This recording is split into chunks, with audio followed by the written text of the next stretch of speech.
August 14వ తారీఖున reserve bank ముంబైలో standing advisory committee meeting జరుగుతుంది. మీ బ్యాంకుల సలహాలు ఏమన్నా ఉంటే చెప్పండి అని మనకు ఒక లెటర్ వచ్చింది నాఫ్కబ్ నుంచి.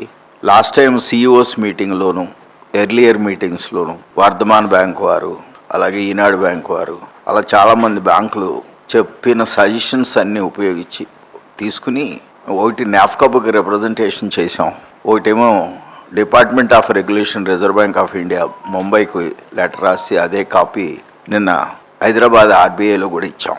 మెయిన్గా ఏంటంటే స్మాల్ వాల్యూ లోన్స్, ఇది కొంచెం ఇంచుమించులో 500 కోట్లు 800 కోట్లు బిజినెస్ ఉన్న బ్యాంకులకి స్మాల్ వాల్యూ లోను 25 లక్షలు ఇవ్వాలంటే కష్టంగా ఉందని కంటిన్యూస్గా 5-6 బ్యాంకులు రిప్రజెంట్ చేస్తున్నారు.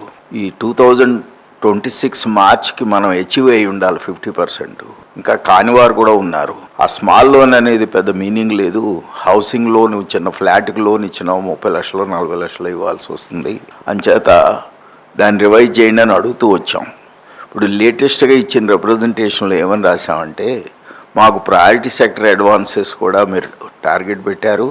ఎంఎస్ఎంఈ లోన్ ఇవ్వాలన్నా అందులో స్మాలెస్ట్, ఎంఎస్ఎంఈలో స్మాలెస్ట్ ఎంటిటీ అంటే మైక్రో ఎంటర్ప్రైజ్కి ఇచ్చిన లోన్స్ అన్నీ అట్లీస్ట్ స్మాల్ లోన్ కింద ట్రీట్ చేయండి అని ఒక లెటర్ పంపించాం. అది ఇంకా అదర్ ప్లాట్ఫామ్స్లో కూడా చెప్తే ఇదేదో బాగానే ఉంది, కన్సిడర్ చేస్తారేమో ఆర్బీఐ అని అన్నారు. అది స్మాల్ వాల్యూ లోన్స్ గురించి ఒకటి రాసాం. తర్వాత ఎన్ఆర్ఓలో కూడా ఒక 50 కోట్ల నెట్వర్త్ దాటితే ఎన్ఆర్ఈ అకౌంట్స్ ఓపెన్ చేయొచ్చని ఓ సర్క్యులర్ ఉంది. దాని ప్రకారంగా అప్రూవల్ వచ్చినా సరే మీరు ఎన్ఆర్ఓ ఓపెన్ చేయడానికి లేదన్నారు. దాని మీద కూడా ఇదివరకు రిక్వెస్ట్ చేసాం. ఇప్పుడు ఏంటంటే ఆ circular urban banks deposit acceptance circular withdraw అయిపోయింది కాబట్టి మళ్ళీ ఇన్ దట్ కాంటెక్స్ట్ మళ్ళీ సెపరేట్గా ఇంకో లెటర్ రాద్దామని అనుకుంటున్నాం.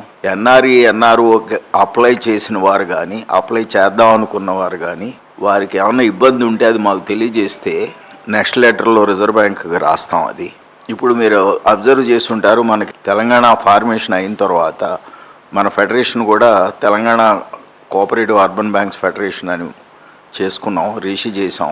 ఒక 10 సంవత్సరాలు అయింది. మన కృష్ణమూర్తి గారు అంటున్నారు 1 decade సెలబ్రేషన్స్ ఏమైనా చేద్దామా somewhere in January before March అని అంటున్నారు. మీరందరూ ఆలోచించి మీ సలహా చెప్తే ఏ రకంగా చేద్దాం, మినిస్టర్ని మీద పిలుద్దామా, ఎలా సెలబ్రేట్ చేద్దాం. సో ఇప్పుడు ఈ లోపుగా ఏమైందంటే రేపు నవంబర్లో మన బోర్డు ఎలక్షన్స్ అయ్యి ఉన్నాయి. Eligible members list, delegates list అవన్నీ మీకు ఇచ్చాం. సో అందరూ పార్టిసిపేట్ చేసి యాక్టివ్గా ఈ బోర్డుని కంటిన్యూ చేస్తూ వ్యాక్యూమ్ని ఫిలప్ చేసి ఎవరైనా విత్డ్రా అయ్యేవాళ్ళు, వాలంటరీగా విత్డ్రా అయ్యేవాళ్ళు, నాలాంటి వాళ్ళు, నేను విత్డ్రా అవుదాం అనుకున్నా నాకు అవకాశం ఇచ్చి కొత్త వాళ్ళు వస్తే బాగుంటుంది నా ఉద్దేశం. సేమ్ ప్లేయరు ఆల్వేస్ ఉండడం కంటే కూడా లయన్స్ క్లబ్లో కానీ, ఫ్యాప్సీలో కానీ ఏదో వైస్ ప్రెసిడెంట్ అవుతారు, సెక్రటరీ వైస్ ప్రెసిడెంట్ అవుతారు, అట్లా కొంతమంది డైరెక్టర్లు. I wish more and more people participate in this.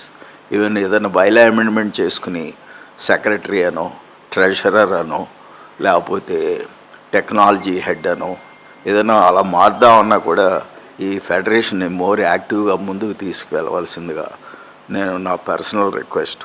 సఖ్యం అనే ప్రోగ్రామ్ ఆర్బీఐది చాలా ఇంపార్టెంట్ ప్రోగ్రాము. సర్టిఫికేట్ ఇస్తున్నారు ఆర్బీఐ, బోల్డ్ మెటీరియల్, రిలయబుల్ మెటీరియల్ ఇస్తున్నారు. ట్రైనింగ్ అటెండ్ అవ్వడమే కాకుండా వాళ్ళు పంపిన మెటీరియల్ డౌన్లోడ్ చేసి లైబ్రరీలో ప్రిజర్వ్ చేయడమే కాకుండా కొంచెం అందరు డైరెక్టర్లకి, అందరు ఎంప్లాయీస్కి సర్క్యులేట్ చేస్తే లోయెస్ట్ ఎంప్లాయీ క్లరికల్ లెవెల్ కూడా ట్రైనింగ్ ప్రోగ్రామ్స్ జరుగుతాయి. అవన్నీ వర్చువల్గా చేస్తూ ఉంటున్నారు.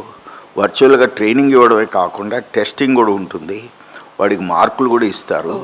సో అవన్నీ కూడా పాస్ అవ్వాలి.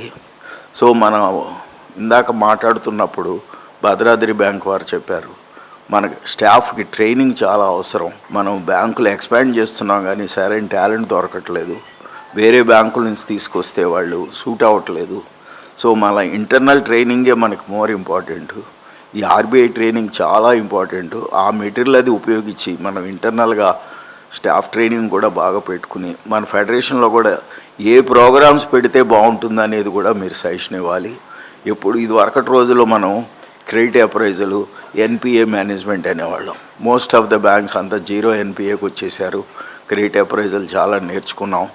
సో ఇప్పుడంతా ఈ మధ్య అంతా cyber security, information security, audit ఇట్లాంటి వాటి మీద పోతూ ఉంది. Any other even cash sorting of a note previously అది కూడా చాలా ఇంపార్టెంట్. ఎక్స్చేంజ్ మిటిలేటెడ్ నోట్స్ ఆ ప్రోగ్రామ్ మళ్ళీ కావాలన్నా చాలా బ్యాంకులు బ్యాలెన్స్ షీట్స్ అనలైజ్ చేస్తుంటే గోల్డ్ లోన్ పోర్ట్ఫోలియో విపరీతంగా పెరిగిపోయింది. సో 30%, 40%, 50%, 60%, కొన్ని బ్యాంకులు 70% కూడా గోల్డ్ లోన్లో ఉన్నాయి బుక్స్. సో గోల్డ్ లోన్ అనేది కూడా ఎంత సెక్యూరో అంత రిస్కీ బిజినెస్.